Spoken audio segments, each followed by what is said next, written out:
Hello everyone, and welcome back to another tea time. I know this one is really close to the last tea time that I did. I think I did it only a few days ago already, but this is something that I really wanted to just share, to put out there and discuss with all of you. Basically, wrapping up last year, everything that kind of happened last year, just put it on the table of why I had been MIA, and just to talk about a few things that kind of went on regarding my last tea talk video.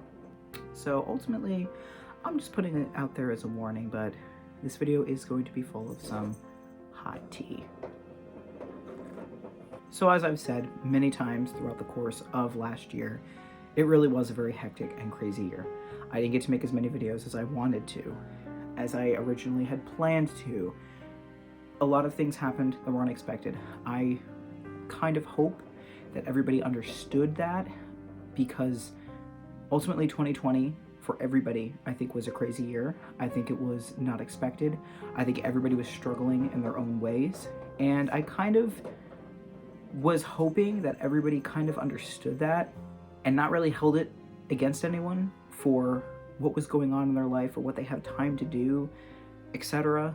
But unfortunately, after my last tea talk video, for those of you who saw the video and potentially may have seen comments that were left on it, it appears that some people don't understand that. And I just really wanted to make this video for a multitude of reasons, but really to just come out and say why I had been busy, to really just sum up my year so that all of you know where I've been and kind of why I really haven't been updating YouTube. I'm putting it out on the table here first and foremost before I even jump into this, before I even start talking about last year and why I was MIA so much. YouTube for me is a hobby. It is just a side thing that I do to share stories, to check in with my friends and followers, but by no means is it my primary source of social media. I always post my links down in the comments all the time of my Instagram, my Twitter, my Facebook page. Those are where I'm active. Those are where I spend most of my time. So throughout the year, if anyone is looking to connect with me and really wants to see content from me that much, those are the places to go. Check out my Instagram, check out my Twitter, check out my Facebook page. That's where I am. That's where I'm promoting my work. That's where I'm actively making posts about my personal life and like things that are going on, like crazy things, or I'm sharing, like, for people that like my paranormal stuff, like I share like scary, creepy stuff over there. Those are the pages to go to get active updates from me and get content all the time. Of all of them, I'm definitely going to say Instagram is where I'm most active. I'm always posting my Instagram stories. I'm always talking to people on Instagram and connecting with fellow creators. That is my main place for social media. Aside from that, Twitter, probably. I retweet stuff here and there. And my Facebook page is mainly more or less for my writing. But those are the places to go if you really, really want content from me on a daily basis. So I'm just putting that out there right now. YouTube is not my top priority. It never has been, most likely never will be. I come here to talk about things that have been going on in my life, to update my friends, and to just sit down and have a different platform and a different way of like conveying things that are going on with me than just like a social media post like on Twitter or on Instagram with like a picture. So to me, it's just another platform to connect with friends and followers, but it really is more of a hobby. It's not my main source of social media. I just want to put that out there. I want everyone to understand that, because I feel like there was some kind of misconception where people believe that this actually was my priority, and it's really, really not. So 2020 in a nutshell. I'm wrapping this up really quick. I don't want this video to go on really long. I have a feeling it probably will, but I'm going to try and do it as quickly as possible. So 2020, here's what basically ended up happening for everybody who wants to know why I really wasn't making videos. Long story short version. The pandemic hit in March, and I think everybody went crazy. Everybody's life turned on end. Nothing was the same. And in March, I did upload videos. I mainly did right before the pandemic. Right after the pandemic, I came out with some while I was in quarantine. But for the most part, at that time, I was on tons of overtime for work. We moved to work at home. My office moved everybody home, and my department was on indefinite overtime. I was busting my butt for my job. And I had talked about this in my videos. So those of you who did follow me back then, who did follow my videos, you guys know this. I talked about it very often. And again, on all forms of social media. But on here, I very explicitly said I was doing a lot of overtime. Also during that time, I was doing a lot of writing. I was doing a lot of submitting. I had a lot of different deadlines with publishers that were coming up. I had a lot of contracts with publishers. I had mentioned many times again that deadlines were getting moved, that publication dates were being moved because of everything with quarantine, how presses were shutting down, how hectic it was trying to find out when the dates when my pieces were coming out were going to be. And then I had announced that I was working on a novel during this time and getting that ready to go because it was hitting press in December. Again, I have said this in my last 3 videos, but I'm going to stress it again very much here. And this is the last time I'm going to talk about this novel. Writing a novel is no small feat.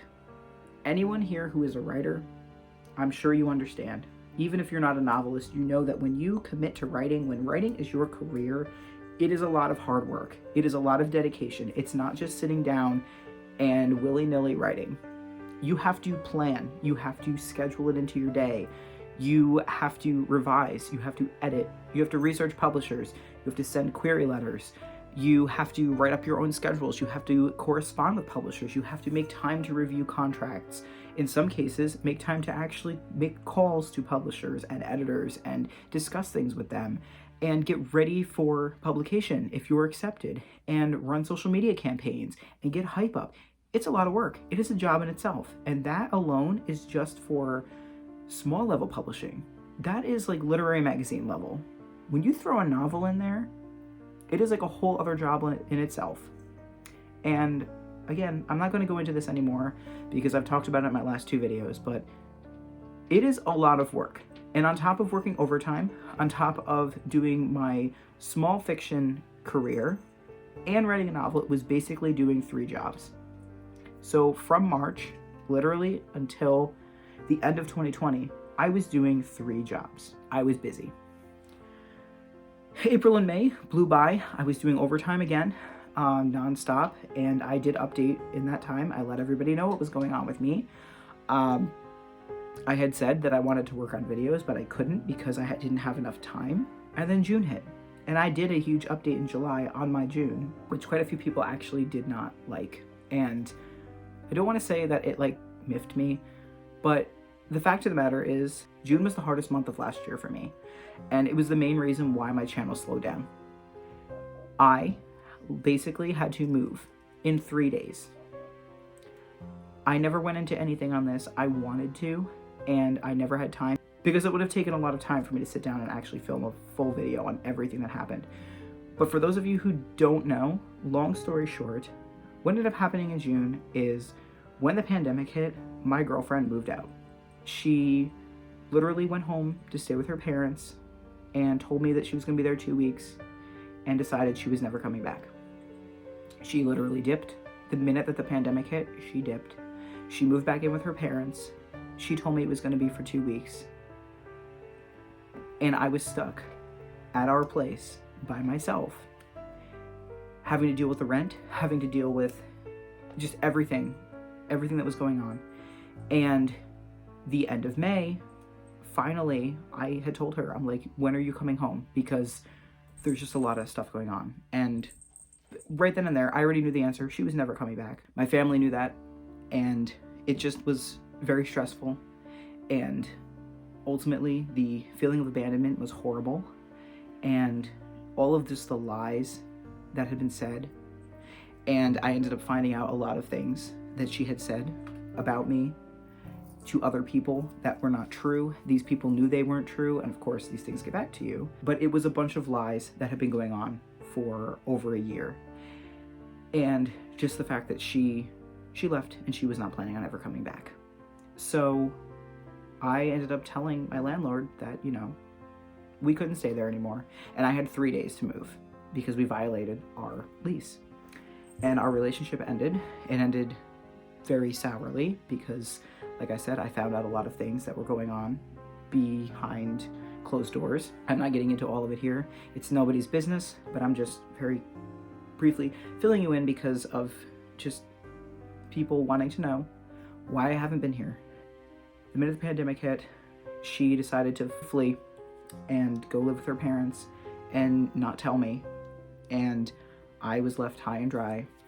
And meanwhile, there was a lot of stuff happening behind my back that I am really, to this day, not happy about. And I'm very grateful for my friends who showed me these things that were being hidden from me and basically exposed all of this and shown some light and truth on this relationship that I thought I had. The end of June, my grandfather passed away. For all of you who know, my grandfather was my entire world. He was my best friend. He was a famous Marvel Comics artist. I ran all of his social media. So on top of my social media that I was running for my novel, I was running his, and I had to make the press announcement that my grandfather passed away. In the meantime, I was being contacted by media from all over the world. Interviews, newscast people, just inundated with fan mail from all over the world for about a month's time. We couldn't have a memorial for my grandpa. We couldn't do anything because of the virus. And it was horrible, okay? Like, I'm not putting it lightly. It was horrible. And it was so much work, and it was so draining. And I came on here and I said all of this. I explained what happened in my June, and I talked about this and how much time it took up. Come July, I was still drained because I was still dealing with this for a month. August, I was working on my novel. September, I was working on my novel, all the work that went into it. In October, I finally got to go away on vacation. I finally got to meet up with my girlfriend and go away for a few days to finally get away and break the mundane and the stress that I had been going through literally since March. I forgot about my 31 days of Halloween because I was so busy with my novel and because I needed a break. It was a lot on me. Then November hit. When November hit, it was a lot of stress with the artists that I talked about, that I had to go find new artists for my novel because the one flaked on me. Contracts were broken, payments sent, lots of craziness. And on top of that, my book was coming out in only a few weeks. And it was a lot of social media, last minute stuff with my press. And then when December hit, that was my book launch. And I was inundated with interviews. I had interviews. I had tons of press releases I had to deal with for my novel releasing. It was a lot of work. I busted my butt last year. It was a very hectic year. It was a very stressful year. It was a very hard year. And I know it's not just for me. It was for everyone. I am grateful that I had friends and family who were here to support me. I am grateful that I was still able to work my job and have money because I know so many people are out of work still because of the pandemic. Since last March, I am blessed for my publishers who are able to still produce my short fiction and my novel and all of the money that my work has brought in. I'm grateful that I'm able to do what I love and be paid for it. Yes, it's almost like doing 2 or 3 jobs, but 2 of those are doing things that I love. I'm a very busy person. YouTube is not my priority. Again, if you want to find me on other social media, if you really like my content that much or want to connect with me, go to my Instagram, go to my Twitter. I'm always over there and I'm always posting stuff regarding my stories, regarding other people's publications, pictures of my cats, creepy stuff. That's where I'm active. YouTube is not and never will be my priority. I come here as a hobby. I come here to share stuff with my friends and my followers who want to check in with me every once in a while at a different medium than just a picture and text. This is a little more personal. That's why I come on here. This is not my job. I am not being paid to make videos. I will never be paid to make videos. And I just want to say, from some of the comments that were made on my last tea time about how people were being strung along and how, me not being on here for months at a time and checking in for months and me apologizing for not making videos and how I wanted to and saying that it was being disgenerous to say that. I did want to make videos. Again, this is a hobby. I like sitting down and making videos, but when I'm this busy, I don't have time. I don't have time to sit here all day long film a video that could potentially take me half an hour and edit it, which could take an hour or more. I don't have time to do that every day. I don't have time to do that every week. Would I like to? Absolutely. But it's unrealistic.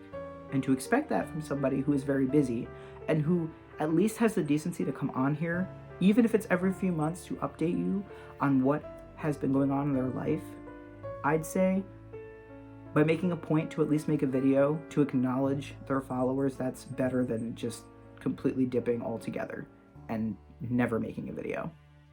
Because at least then you know what's been going on in their life.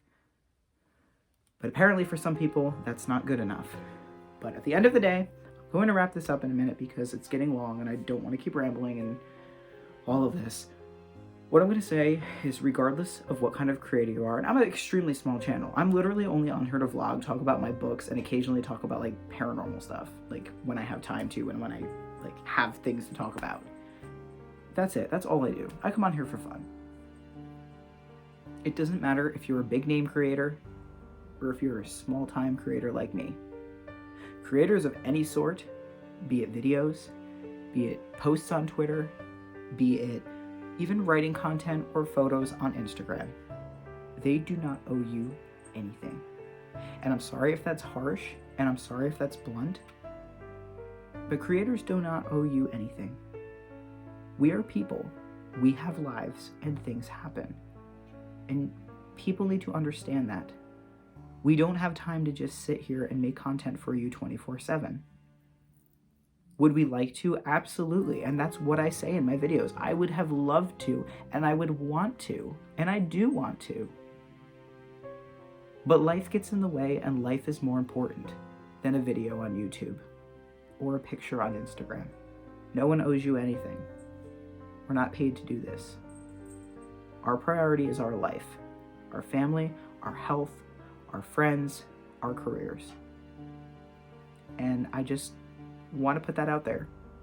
And I thank everyone who was very supportive of me. I thank everyone who stuck up for me and who continues to support me and supported me through everything before and had nice things to say in my videos where I was explaining the hardships I was going through, and those who actually congratulated and supported me on my projects, because it really meant a lot. Again, I would like more time to make videos. This is just a hobby for me, but I do like being on here. I do like making videos, and I like talking about my work on a new platform. And I know there are many of you who like to hear me talk about my work and who want to hear more stories and see more stuff. Like, obviously, I want to do more paranormal things. My problem is we're in the middle of a pandemic. I can't go out to all these places that I would like to.